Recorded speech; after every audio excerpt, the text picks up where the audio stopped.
Yo, what up? Mga kahabi. Ganda talaga nito.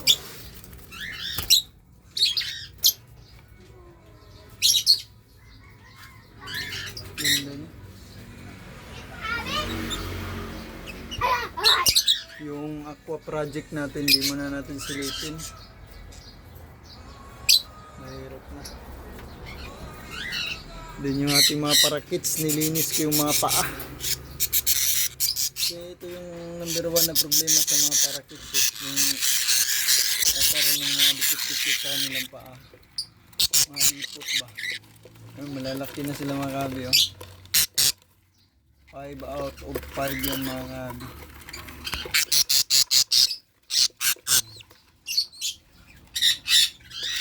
Yung mga dumi sa nilang paa. Kailangan tanggalin yung mga kabi kasi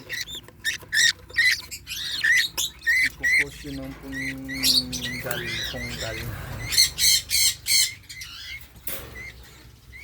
So yun lang mga kabi at silipin natin to dito. Napisa na ba? Wala pa. Agay, parang nabugok yung isa pero malapit ng pisa yung isa. At as you can see mga kahabi, nervous na pala natin yung ating mga painakay no, ayan o.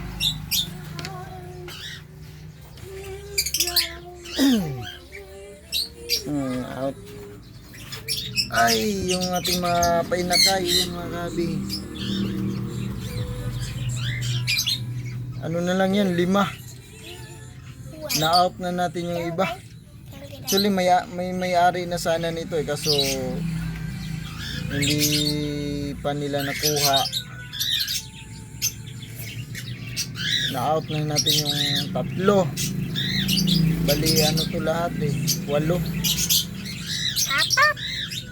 8 to lahat, na-out natin yung 3.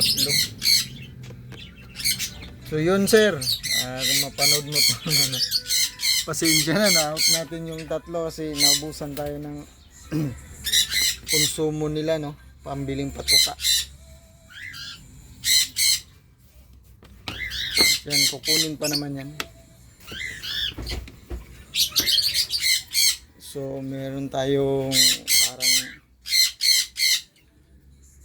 bad news dito sa ating Lutino project no, pero isa lang naman yung parang tingin ko ay nabubugok dun ng isa, pero all goods naman yung dalawa siguro sana.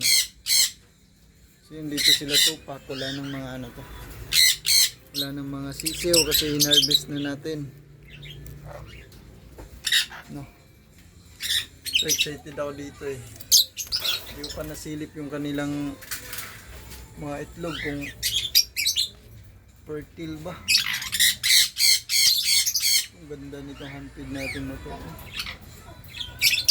Ang ganda. Ang gawin kong breeder yan. Din yung kukatil natin, wala pa ring dirty dyan na. Hindi pa rin sila pumapasok sa nest box. Yan. Tapos city. Sweetie.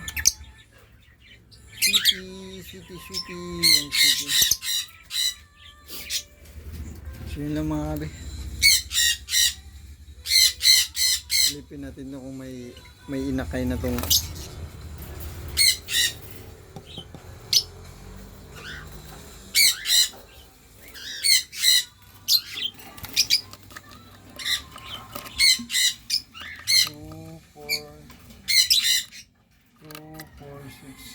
dami itlog oh.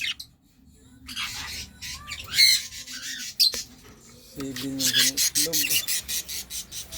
Napakarami.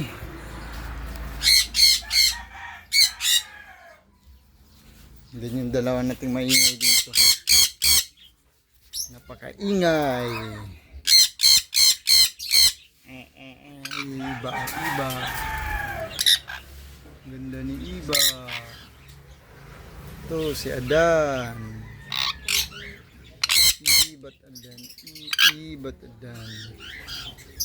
wala pa rin, hindi pa rin sila, pero panay pa rin sila, nag-meet sila palagi, pero wala pang itlog siguro.